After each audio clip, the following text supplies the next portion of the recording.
In this painting I'm going to show you an example of how to paint using a wet on dry technique known to watercolor artists as glazing. You've probably already heard me talk about glazing in some of my other painting tutorials. Glazing is an essential technique that allows you to build up a painting gradually, and it also exploits the beautiful transparency of watercolor paints. I deliberately created this painting to show you how transparent layers can be used to create interesting overlapping layers of colour. So what is glazing in watercolour? The term glazing in watercolour is another word for applying multiple layers of paint. A glazing technique is when you paint a shape, let it dry completely, then paint a new shape over the top of the previous colour. Because watercolour paint is transparent, any new brush marks let the underlying colours that were previously painted show through. The combination of two layers of paint in this way produces a new appearance which has a modified colour and a darker tone. In other words, you increase the tonal value a bit at a time with each new layer and you create a new colour. It's a bit like mixing colours directly on the paper. This effect is caused by the layers of pigment building up one on top of the other. The ability to glaze with watercolours is one of the qualities which give watercolour paintings a unique and appealing appearance. Begin by transferring the outline onto a sheet of watercolour paper, then tape it down onto a flat surface like a wooden board. Be careful what type of watercolour paper you choose. Some of the cheaper student grade papers make it difficult to glaze correctly.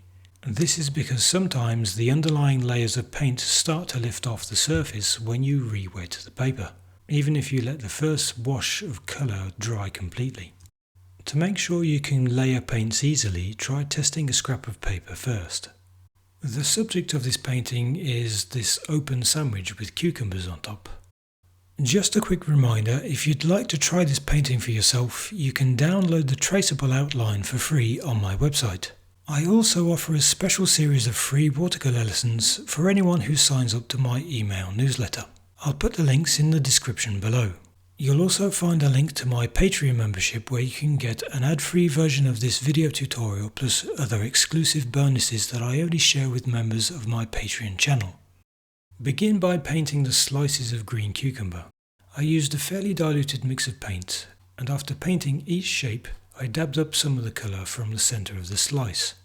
This lifting technique lightens the colour in the middle and leaves the outer edges slightly darker. Also, for this first layer I only painted the shapes that have a gap between them and not the overlapping slices. We want the cucumber slices to appear as if they're transparent.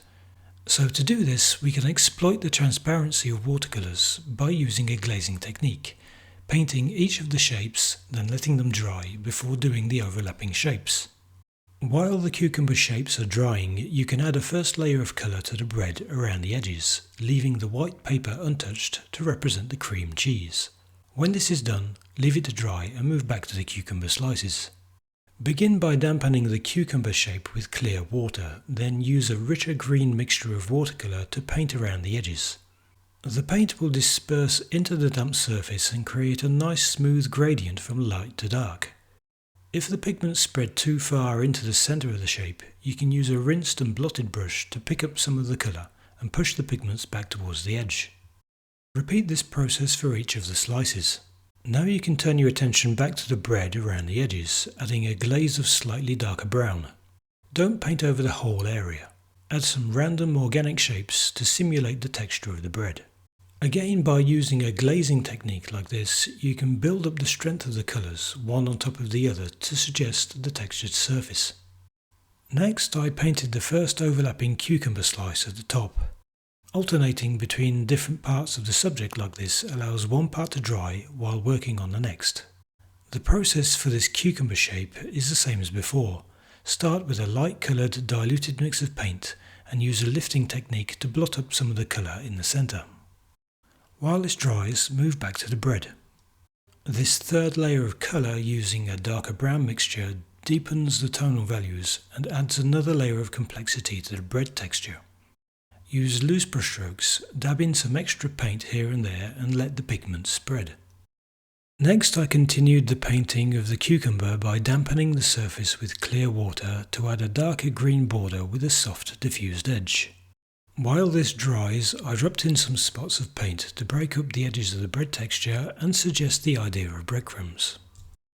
Now I can paint the final cucumber shape with the same process as before. Start with a diluted green colour and leave it to dry.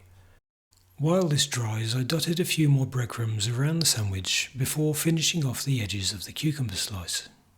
To give the sandwich more depth, I added a cast shadow with a diluted mix of grey. Before this dries, I charged in some brown pigment to the edges closest to the sandwich. This suggests some reflected colour coming from the bread. The final stage is to add a few details to the cucumbers. Using a smaller brush and a light coloured mixture of green, I started adding the seeds to the centre of each cucumber slice. Painting onto a dry surface produces small shapes with nice sharply defined edges. This is one of the characteristics of painting wet on dry. Each cucumber was then finished with a thin line of darker green around the border to represent the skin. Still using a small round brush, smaller darker details were added to increase the speckled texture on the surface of the bread, before adding a darker grey cast shadow. Let everything dry, then take a look at the final result. This painting involved a lot of glazing using diluted light tone mixes of paint. As you progress with this kind of painting, you can see how building up repetitive layers on top of each other produces a more interesting result with a deeper range of tonal values. Now go check out this other video where I'll show you how to paint a cupcake in just 4 easy steps. Thanks for watching, and don't forget to press pause or rewind whenever you want to get a better look at the painting process.